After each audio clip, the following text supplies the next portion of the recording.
Bom, gente, então de volta aqui para falar um pouco sobre gravitação.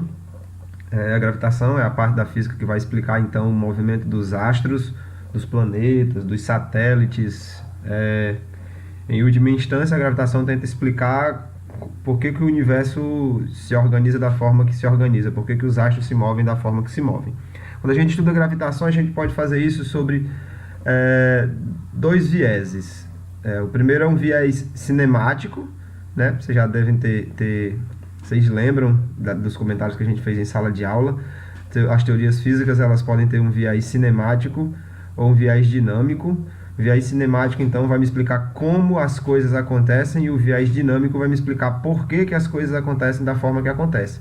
Quando a gente estuda gravitação, então a gente pode fazer isso por esses dois vieses.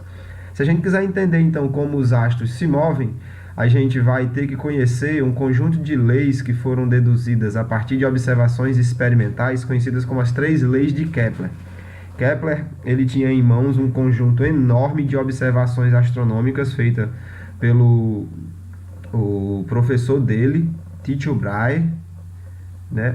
Esse conjunto de anotações, de observações astronômicas, correspondia a aproximadamente uns 20 anos que Tycho Brahe tinha passado observando o céu e anotando essas observações. Ele infelizmente morreu antes de conseguir analisar esses dados, e o Kepler, que o sucedeu no cargo de astrônomo na época, então, ele teve a responsabilidade então de analisar esse conjunto imenso, enorme de dados. E ele conseguiu então analisar esse conjunto imenso de dados e sintetizou tudo em um conjunto de 3 leis que a gente vai estudar hoje aqui, que explicam como os astros se movem, como é a forma do movimento dos astros que a gente observa. O segundo viés é se a gente quiser entender por que eles se movem da forma que se movem. Dentro da teoria de Kepler, ele explica muito bem como os astros se movem, mas em momento nenhum ele diz por que a coisa acontece daquele jeito.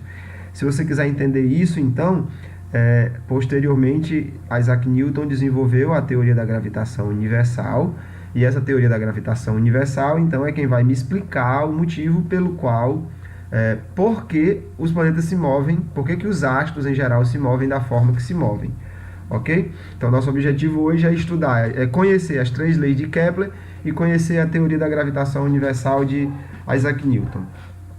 A gente vai começar então pela primeira lei de Kepler. A primeira lei de Kepler, como eu disse, as 3 leis de Kepler elas foram deduzidas a partir de dados de observações astronômicas, um conjunto imenso de dados. Então coube a Kepler olhar para esse conjunto imenso de dados e tentar ver alguma regularidade. O que todos esses astros fazem? O que é uma lei que todos eles fazem? Né? Então, Kepler percebeu 3 coisas. Essas 3 coisas foram sintetizadas em 3 leis. A primeira lei é a lei das órbitas. A gente sabe hoje, isso não é de agora, isso é antigo, embora tenha um bocado de idiota rediscutindo isso de forma tosca na internet, a Terra, os planetas giram sim em torno do Sol. Os planetas giram em torno do Sol. Mas ao contrário do que o povo pensava na época de Kepler, que já existia algumas pessoas que aceitavam a ideia de que a Terra e os demais planetas giravam em torno do Sol. Mas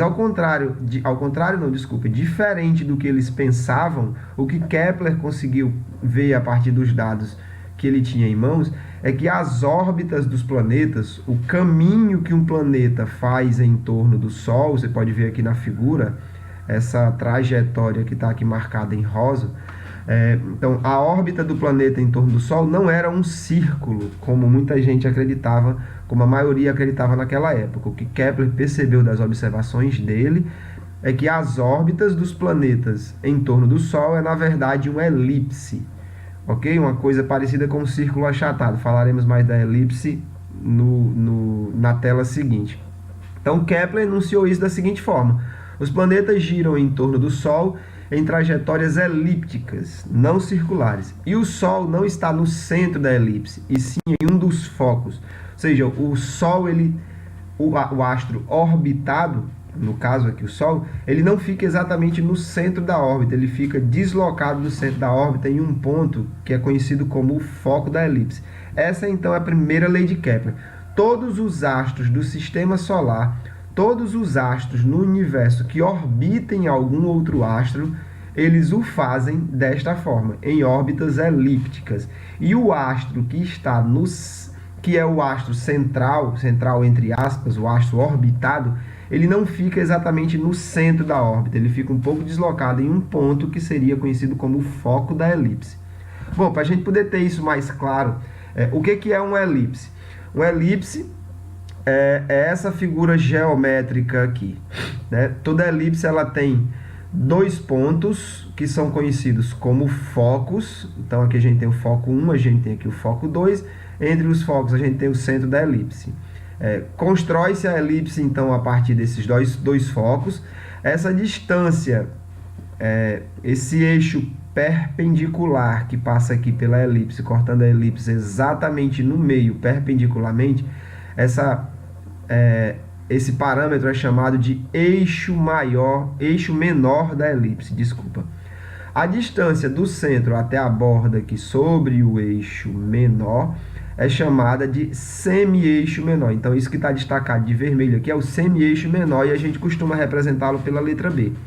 Já essa distância que corta a elipse horizontalmente de um lado a outro, isso aqui é chamado de eixo maior. E essa parte aqui está destacada de verde, que vai do centro da elipse até a borda da elipse aqui, isso é chamado de semi-eixo maior. A distância entre os dois focos é chamado de distância focal. Bem, então, a órbita dos planetas, a órbita dos astros, de uma forma geral, no universo, não são círculos, são elipses. E o astro orbitado, ele não está aqui no centro, ele está em um desses dois pontos aqui, que são simplesmente pontos geométricos, ok? Então, é muito importante a gente conhecer uma grandeza que é relacionada à elipse, que é chamada de excentricidade. A excentricidade é muito importante da gente entender o que ela significa. A excentricidade definida como a distância focal, ou seja, é essa distância de F1 até F2, dividido pelo eixo maior, que é essa distância de A1 até A2. A excentricidade, ela me dá uma ideia do achatamento da elipse. Quanto maior for a excentricidade, mais achatada é a elipse da qual eu estou falando. Então, perceba aqui, eu tenho aqui alguns exemplos de elipses, né? E aqui embaixo a gente tem o valor da excentricidade de cada uma delas. Então, perceba que a mais achatada é a mais excêntrica, a menos achatada é a menos excêntrica. Essas duas últimas aqui, a olho nu, eu particularmente não sou capaz de dizer que são elipses. Eu arriscaria que são círculos. Mas como essas figuras foram feitas em um software de geometria, eu garanto para vocês que são elipses. Elipses pouquíssimo excêntricas. E aqui vocês podem ver os focos de cada uma dessas elipses. Então perceba que nas elipses muito excêntricas, os focos são bem afastados. E conforme a excentricidade vai diminuindo, os focos vão ficando cada vez mais perto. Perceba que aqui os focos, eles ainda não estão no mesmo lugar. Então isso aqui não é um círculo. Mas você consegue perceber uma tendência aqui, né? Espero que você tenha percebido que quando os focos tendem a se aproximar, a elipse tende a se parecer com um círculo. Então, se existir um momento em que esses dois focos estejam exatamente no mesmo ponto, a elipse se torna exatamente um círculo. Por que eu estou falando isso aqui para você? Porque quando a gente trata de órbitas dos planetas, as órbitas dos planetas em geral são pouquíssimo excêntricas. São órbitas muito parecidas com circunferências de verdade. Para você ter uma ideia, aqui foi calculado, esses dados foram obtidos da internet, a excentricidade de todos os planetas, a excentricidade da órbita de todos os planetas do nosso sistema solar. Perceba que a órbita mais excêntrica é a de Mercúrio. Tem uma excentricidade de 0,2. Aqui está feita a órbita de Mercúrio em escala. A órbita está em escala. Esse ponto aqui é um dos focos. O outro foco está mais ou menos por aqui, né? Não tem nada lá, porque o Sol ocupa um dos focos, o outro foco é só um ponto geométrico.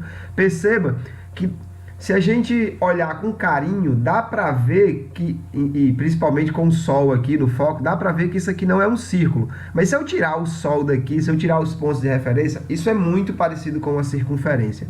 Tá? Então, essa é a órbita mais achatada, mais excêntrica do Sistema Solar. Quando a gente fala da órbita da Terra, perceba que a excentricidade da órbita da Terra é mínima, é muito pequena a excentricidade da órbita da Terra.